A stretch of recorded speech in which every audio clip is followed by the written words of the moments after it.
Hər vaxt xeyir olsun dəyərli izləyicilərimiz, həftəniz xeyirli olsun. Təbii ki, arxada yenidən bizdə bizim Magic platformamızdır.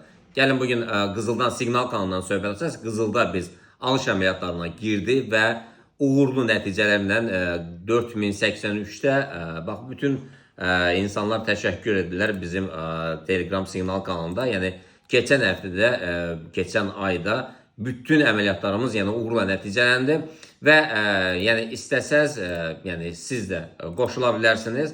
Gəlin görə bugün yenidən Qızıl nə edəcək? Qızıl əsasən də 4100-lərdən yuxarı formalaşsa, təbii ki, alış əməliyyatlarına girə bilər. Amma nəzər çatdırım ki, satışlar nə vaxt olacaq? Yəni satışlar bugün, alışlar yenidən 4085-lərdən sonra gələr. Yəni alışlar yəni gələcək. Bu 4090-lara qədər yeri var hələ ki.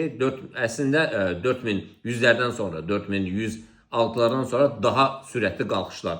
Amma satışlar isə hələ deyək ki, yəni satışlara girmək üçün ilk öncə gözləmək lazımdır ki, 4068-lərdən aşağı formalaşsın ki, biz satışlara girək. Növbəti rolikdə isə biz Bitcoin haqqında danışarıq. Bunu bir qısa nəzərdə çatdırın.